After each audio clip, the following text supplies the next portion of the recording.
ខ្លួនយើងតែម្នាក់កុំបោះបង់ខ្លួនឯងបើស្រឡាញ់ខ្លួនកុំពួនធ្វើបាបនាំឲ្យឆ្អេះឆ្អាបសាបរឿងអាស្រូវកើតមកជាមនុស្សកុំដើរហួសផ្លូវក្រែងផ្លាតធ្លាក់ទៅជ្រោះជ្រៅអបាយព្រះសម្មាសម្ពុទ្ធព្រះអង្គទ្រង់ត្រាស់សម្ដែងថាអត្តានញ្ញចេបយ៉ាងចញ្ញីរក្ខយណាំងសុរកិតាំងតណ្ណងអញ្ញតរង្គយាមੰបដិចង្ខយបណ្ឌិតោសេចក្តីថាបើបណ្ឌិតដឹងថាខ្លួនជាទីស្រឡាញ់ក៏បីរក្សាក្រងស្ងួនខ្លួននោះឲ្យបានល្អនៅក្នុងបណ្ដាវ័យទាំង3វ័យណាមួយអត្តានញ្ញចេណាបើដឹងថាខ្លួនឯងជាទីស្រឡាញ់ក៏បីរក្សាឲ្យល្អចឹងយើងគ្រប់គ្នាហ្នឹងគឺស្រឡាញ់ខ្លួនឯងណាញាតិញោមមួយថ្ងៃនឹងខំប្រឹងនឹងតបតែងរាងកាយអីយ៉ាងទៅបើថាជាស្ត្រីវិញមានក្រែមមានម្សៅអីយ៉ាងទៅតបតែងកាយហើយប្រឹងប្រែងថែរក្សាខ្លួននឹងគឺថាឃើញតាណារាងខ្មៅរាងចេញមុនអីបន្តិចហ្នឹងមិនចង់ឲ្យមានទេព្រោះស្រឡាញ់ខ្លួនណានឹងហើយអាចថារហូតដល់ទោះបីថាយើងនិយាយថាខ្ញុំស្រឡាញ់អ្នកក៏ព្រោះដើម្បីឲ្យគេស្រឡាញ់ខ្លួនឯងដែរគឺថាអ្វីក៏ដើម្បីខ្លួនហ្នឹងព្រោះអាស្រ័យការស្រឡាញ់ខ្លួនហ្នឹងអញ្ចឹងព្រះសម្មាសម្ពុទ្ធព្រះអង្គទ្រង់ត្រាស់សម្ដែងថាបើស្រឡាញ់ខ្លួនក៏បីរក្សាខ្លួនឲ្យល្អនឹងតើរក្សាយ៉ាងម៉េចដែលឈ្មោះថារក្សាដោយល្អនោះយើងត្រឹមតែសម្អាតកាយខាងក្រៅងូតទឹកនឹងដោះសាប៊ូល្អបាញ់ទឹកអប់លាបក្រែមលាបម្សៅនឹងដើម្បីជាការធ្វើឲ្យរូបរាងកាយស្អាតពោះស្រឡាញ់ខ្លួនយ៉ាងហ្នឹងវាតិចតួចណាស់គឺថាវាគ្រាន់តែជាការមួយដែលយើងធ្វើឲ្យមើលទៅឃើញថាស្រស់ស្អាតប៉ុណ្ណឹងទេប៉ុន្តែអ្វីដែលល្អឥតខ្ចោះដែលស្អាតជាងនឹងទៀតគឺជាអ្នកដែលបានរក្សាខ្លួនដោយល្អនោះគឺនឹងមិនទៅធ្វើអំពើបាបដោយកាយដោយវាចានិងដោយចិត្តកាលណាបើស្រឡាញ់ខ្លួនគឺថាកុំយកខ្លួននឹងទៅចោះចូលជាមួយនឹងអំពើបាបជាអំពើអាក្រក់ណាបើយើងនិយាយអំពីកម្មបត្តិគឺថានឹងវាចានៅនឹងទុច្ចរិត3ហ្នឹងគឺកាយទុច្ចរិតវិច័យទុច្ចរិតនិងមโนទុច្ចរិតកាយទុច្ចរិតហ្នឹងគឺនឹងមិនយកកាយទៅនឹងបៀតបៀនផ្ដាច់បង់ជីវិតសត្វដទៃមួយហើយមួយទៀតគឺថាមិនទៅលួចឆក់ប្លន់ទ្រព្យសម្បត្តិអ្នកដទៃហើយទី3ហ្នឹងគឺនឹងមិនទៅរំលោភបំពានប្រពន្ធកូនអ្នកដទៃដែលជាការប្រព្រឹត្តខុសនៅក្នុងកាមេសុមិច្ឆាចារនោះហ្នឹងគឺថាត្រូវតែជាអ្នកវាចានៅទុច្ចរិតទៅតាមផ្លូវកាយហើយវាចាហ្នឹងគឺជាអ្នកវាចានៅការនិយាយកុហកការនិយាយញុះញង់បំបែកបំបាក់អ្នកដទៃការនិយាយជេរពាក្យអសរោះអីចឹងទៅដឹកហើយមួយទៀតគឺមិននិយាយពាក្យអត់ប្រយោជន៍ក៏រយរីអត់ប្រយោជន៍និយាយពីនេះពីនោះអត់មានបានការបានប្រយោជន៍អីហ្នឹងក៏យើងវាចាហើយមួយទៀតតកតងទៅនឹងមโนក៏ផ្លូវចិត្តណាហ្នឹងផ្លូវចិត្តហ្នឹងគឺជាអ្នកមិនសម្លឹងរំពៃចង់បានទ្រព្យសម្បត្តិរបស់អ្នកដទៃនឹងមិនព្យាបាទអ្នកដទៃហើយជាអ្នកមាននៅសមាទិដ្ឋិវាបងនៅមិច្ឆាទិដ្ឋិចឹងកាលណាបើយើងប្រឹងវាចានៅទុច្ចរិតទាំង3នេះហើយប្រព្រឹត្តធ្វើនៅសុចរិតទាំង3នឹងវិញគឺថាឈ្មោះថារក្សាខ្លួនដោយល្អរក្សាខ្លួនដោយប្រពៃនឹងអញ្ចឹងកាលណាបើយើងរក្សានៅកាយវាចាចិត្តដោយល្អយ៉ាងនេះហើយបានឈ្មោះថាស្រឡាញ់ខ្លួន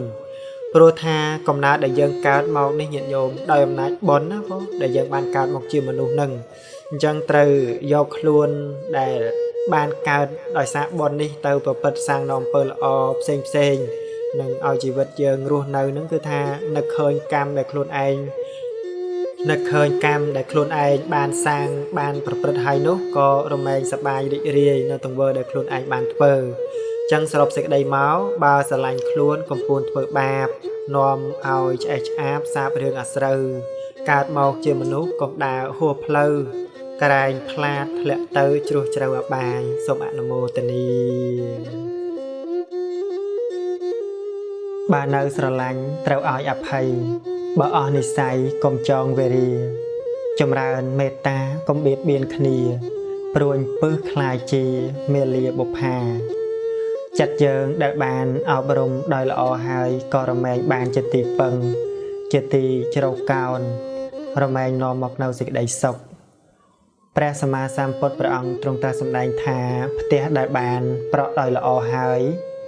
ធ្វើដោយល្អហើយគឺថាដំណក់ទឹកភ្លៀងមិនអាចលិចស្រោចនៅផ្ទះនោះ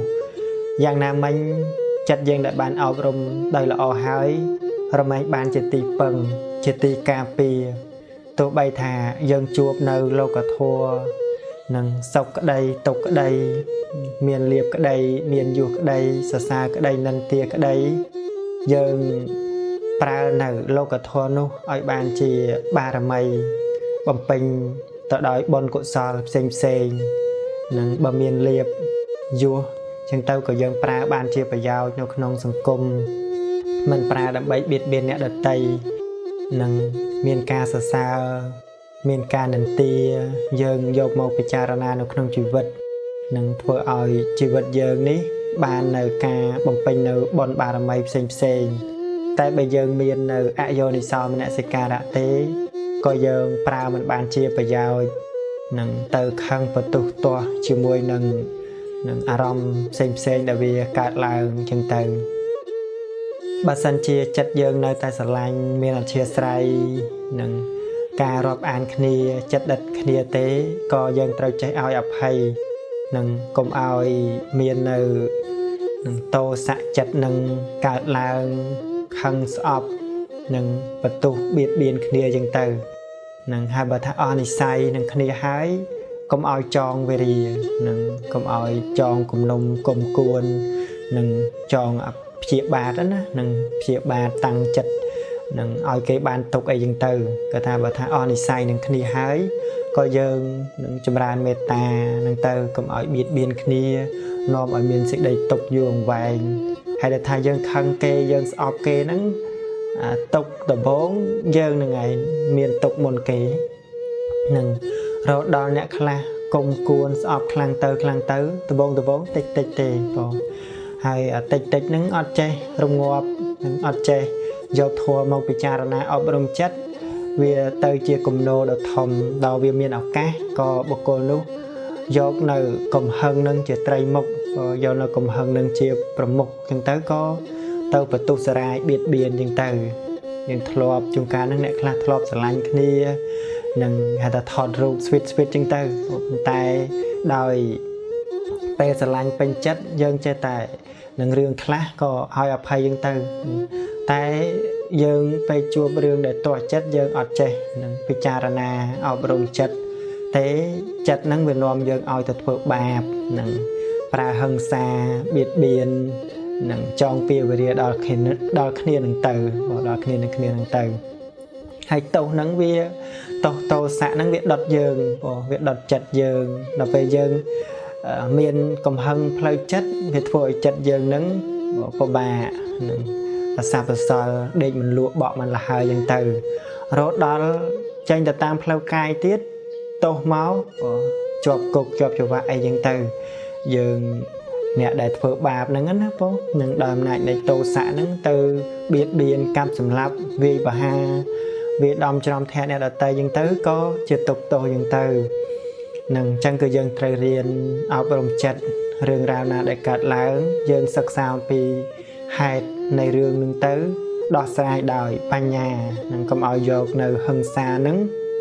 មកដោះស្រាយអ្នកខ្លះខឹងមកឆាវយើងទៅដោយអាកំហឹងទោសៈនឹងវាខ្លាំង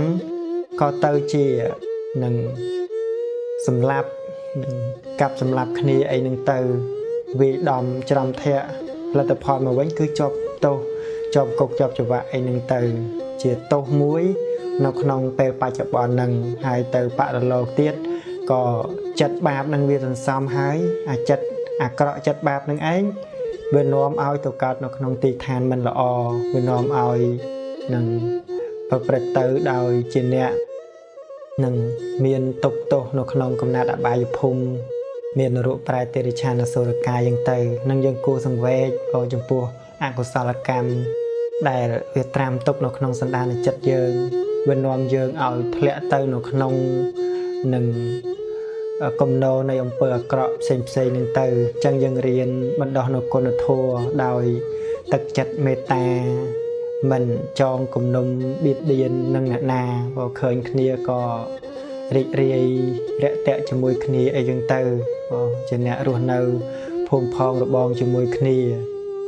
នឹងអ្នកខ្លះនឹងអាចថាសម្បីតែនៅគៀកគ្នាចិត្តគ្នាក៏មិនចេះមានមេត្តាអធិស្ឋានល្អនឹងគ្នាទេបងខឹងគុំស្អប់អីនឹងទៅហើយលទ្ធផលមកវាចង្អៀតបងមានន័យថាវាចង្អៀតណាសម្បីតែដើរហ្នឹងដើរវៀងផ្លូវផ្សេងអីនឹងទៅអាហ្នឹងវាជាធម្មតានៃចិត្តខឹងអញ្ចឹងប៉ុន្តែយើងរៀនឲ្យអភ័យមាននៅទឹកចិត្តមេត្តាអញ្ចឹងទៅចំពោះសពសត្វទាំងឡាយទាំងពួងគ្រប់គ្នាសុទ្ធតែចង់បានសុខមិនមាននរណាចង់បានទុក្ខទេទាំងយើងទាំងគេនឹងសុទ្ធតែជាអ្នកប្រាថ្នាចង់បាននៅសេចក្តីសុខគ្រប់គ្នាបងអញ្ចឹងគឺយើងរៀនផ្ដល់សេចក្តីសុខឲ្យអ្នកដទៃតាមអ្វីដែលយើងអាចធ្វើបានអញ្ចឹងទៅអញ្ចឹងបានបើយើងនៅស្រឡាញ់ទេក៏ចេះឲ្យអភ័យសន្តោសអនុគ្រោះបណីដល់គ្នានឹងគ្នាអញ្ចឹងទៅបើអស់និស្ស័យកុំឲ្យចងពៀចងព្យាបាទអាឃាតដល់គ្នានឹងគ្នានោះឡើយហើយបើថាជីវិតយើងរស់នៅនេះបើមានជីវិតមាន